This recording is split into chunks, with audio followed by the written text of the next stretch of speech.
Hello, my name is Tyler Sexton. I did a market analysis on 701 Russell Avenue, Gaithersburg, Maryland, 20877.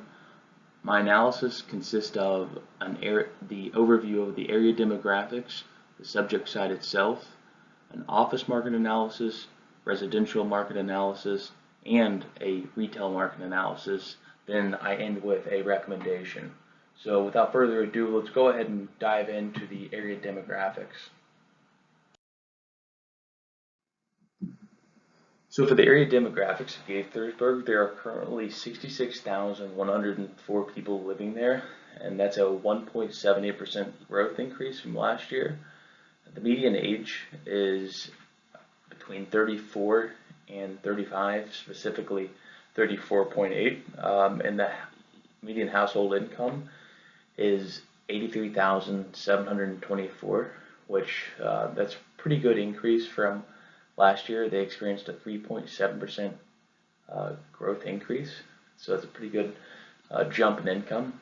In addition to that increase, they saw a 2.66 growth increase to the number of employees in the area to 35,059, and of those employees, 54% of the individuals that were over 25, they have at least a bachelor's degree or higher, and of those people working as well, 87.3% of them have at least a high school education. So, that just shows that the area, the population within the area is very well educated.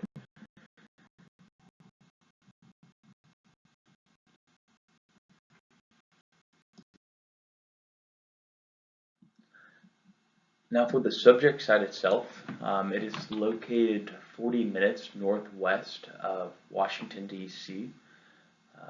It consists of about 85 acres.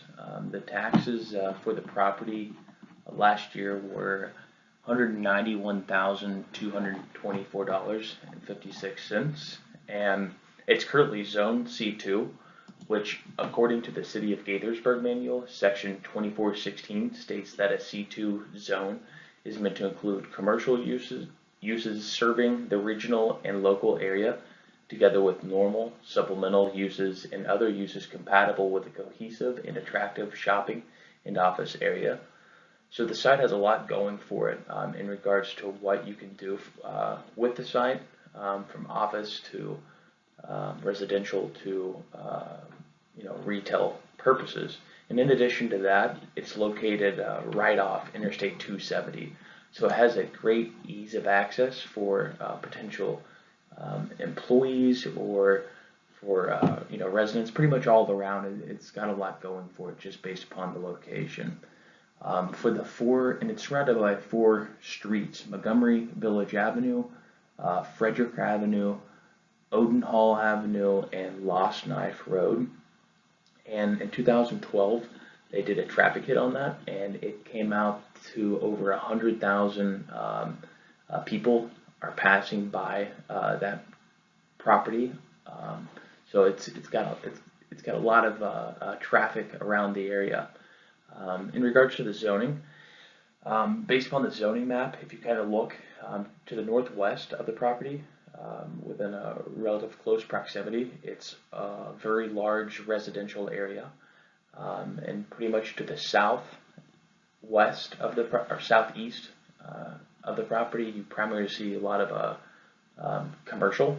So it's got a good mix. It's located right next to a residential area, so that would provide well for retail or even office areas. All in all, it basically just shows that the property is located in a good area. So for the office market analysis, there is a total of 7,553,675 square feet of inventory in the area. It has a vacancy rate of 17.26%, which has been slowly on a decline. However, the reason we're seeing a decrease in the vacancy is because of there has been no office construction. No developers are developing office space because it's just oversupplied. There's too much on the market right now. LoopNet currently has 44 listings within a walking distance of the property. So basically, what's happening is the market's slowly starting to absorb all of the properties that are on the market. So that's why we're seeing a decrease in vacancy, and with no additional space added, it's going to continue to decline. But once someone starts developing office space again, you're going to see that vacancy rate rise substantially. And that has to do primarily with what I believe, in my opinion, the majority of people are going that are the majority of people, the population in Gaithersburg seems to be commuting out of the area. Like I said in the demographic section, over 54% of those people have at least a bachelor's degree.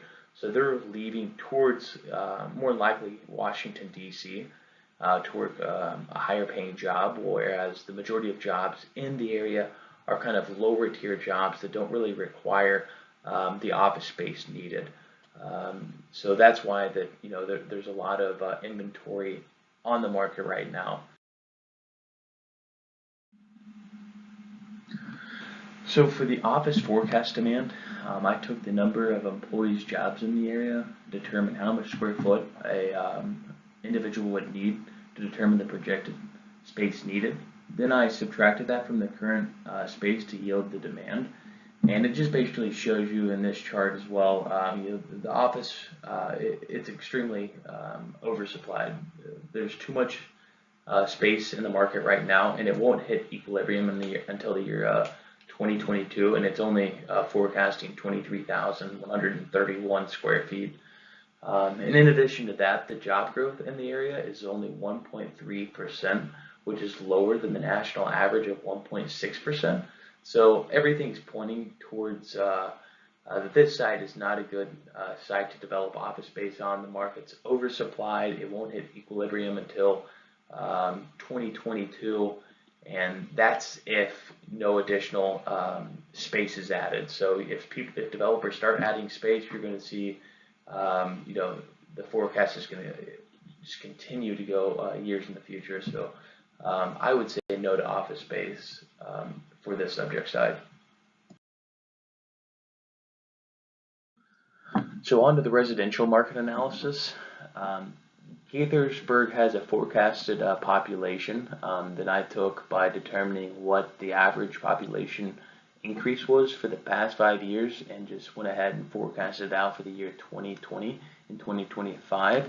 And for the year 2020, the population was 70,845, and for 2025 it was 73,714. So we're seeing a gradual increase in population over time, which is a good thing for the area, and a good thing for a residential market analysis. It's kind of pointing towards, okay, there's a increase in population over time. These people will need a place to live. So the average age for a female in the area is 36, and the average age for a male is 33. In addition to that, there are currently 24,985 households in the area with an average family size of 2.75, and the average home value, or the median home value I should say, is 369,900 with an average rental price of $1,546, and they have a fairly low vacancy rate for the area for the residential market, and it's currently at 5.1%. Now, based upon the census report that I went through, it's showing that there will be a large influx in the millennial generation. As they're aging, they're going to need bigger bedrooms because they're going to start having starting their families and whatnot. So it's just going to continue to grow.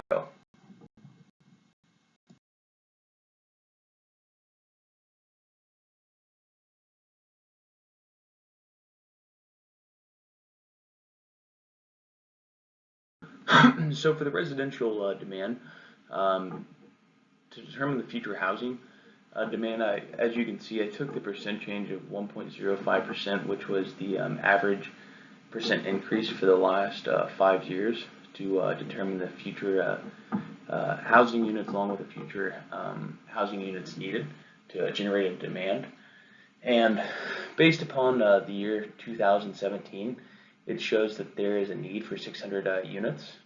And if we started development and got into it, let's just say hypothetically, I think that if the development was up, we could capture 30% of the market, which comes out to be 180 residential units. And the reason why I decided 30%, because that is a pretty big number of the market share, but as I have seen with my experience, the newer the development is, the more demand or the more interest that it gets, because people want to live in a new development rather than stay in an older apartment. So it's going to generate quite a bit of interest, I believe.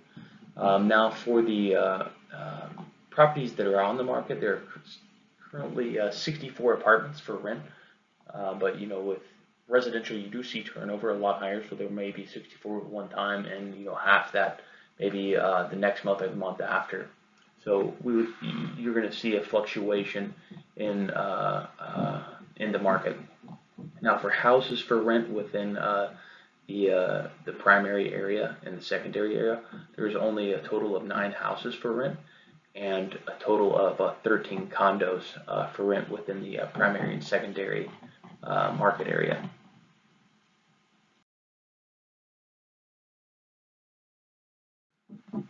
And on to the retail market analysis. So the retail market analysis seems to be doing fairly well, kind of aligns with the residential. Those both are two very good sectors. There are 55 estimated plans for development in the pipeline for the retail market, and there are only 4 properties for sale within the trade area, along with 10 properties for rent. And so the supply is fairly low for the retail side, and I can understand why, because if you look at the total estimated aggregate expenditure there for 2015, the sales were 1.9 million, a little more than that, and for 2020 you had a little over 2.15 million as well. So you're just seeing a steady increase in sales in the area, in the retail industry.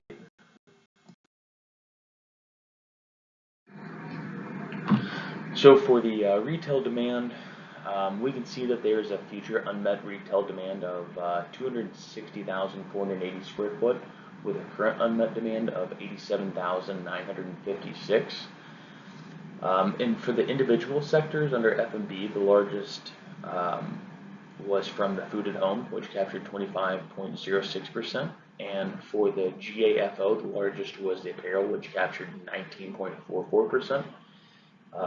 And I got these numbers for the unmet demand by determining the supportable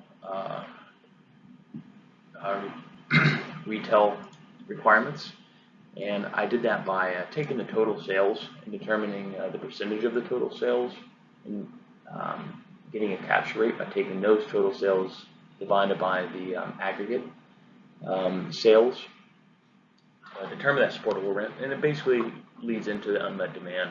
And we can see by looking at this that even for the current unmet and the future unmet, they're both in the same 2 categories. So that's basically a telltale sign, hey, these are 2 unmet demands that are currently happening and that are forecast to happen into the future.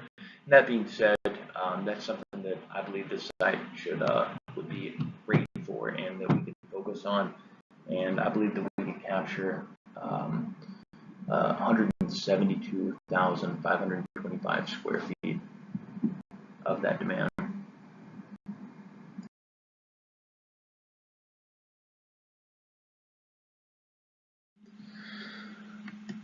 So for my recommendations, based upon my analysis, I would recommend a mixed-use development for residential and retail purposes.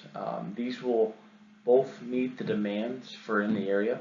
Specifically for residential, first of all, I would do townhomes and apartments. That's going to meet the demands for empty nesters, or people that are moving into the area that are just looking to rent, and for people that don't want to own a home and just want to live in an apartment. You're seeing trends within society where people want to walk to places. So with this mixed-use development, they're able to live in the apartments above the retail and walk to where they want to go. And for the townhomes, these are for the generations that are, just entering into, having a family. It'll allow them to have more bedrooms, more room, and more of the family atmosphere rather than the apartments. So I would split up the 180 units with 55% of those being townhomes and 45% of those being apartments as a studio, 1-bedroom and 2-bedroom apartments that were built above the retail stores. And for the retail stores, of the 172,525 square foot that I determined that the demand was, I would primarily have that as food and beverage and GAFO. So for the food and beverage, the two main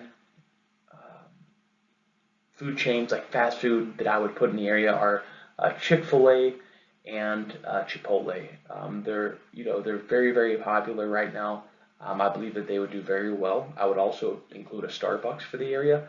Everyone loves going to Starbucks. It will allow people to sit down, have a coffee, also a place to relax. And I believe that we also should have several nice restaurants there for dinner areas. My recommendations are Luke's Lobster Pin Quarter and Big Whiskey's. Both are very, very great restaurants that would, attract the people that we're looking for. So it provides complimentary places for our residents and, the primary and secondary market. Now, in regards to the retail, I think that we should also include a TJ Maxx. This TJ Maxx sells not only apparel, which was captured 25.06%, like the clothing industry, but also furniture was a fairly large sector of the market as well. TJ Maxx sells both of those, so we'd kind of be able to double dip there. And they sell stuff that's last year's model, so it's a lot cheaper. Which then again, goes towards the millennials and the empty nesters, or people that just maybe got out of college, living in the apartments, can afford those apartments, and would also be looking for that lifestyle of retail. And finally, I know that the NG&S sector did not show that much of an increase for the future. I would still recommend 2 developments. First, Whole Foods. As you look at society trends, people are becoming healthier. They're leaning towards more organic foods, and people are going to need to shop for food at home. So by putting a Whole Foods on the property, it's just going to increase the attractiveness of the property itself. And for the final NG&S store, I would put a child daycare service. That's going to, for the new families on there, that's going to be a benefit for them. It'll also, allow us to rent additional space out. So, all in all, I think that this property would be a good fit for the residential, the retail. Office space, absolutely not. It's oversupplied, and I would not recommend that. But if you stick to the residential, the retail, with 180 households and the 172,525 square feet of retail space, I think that this would be a successful development.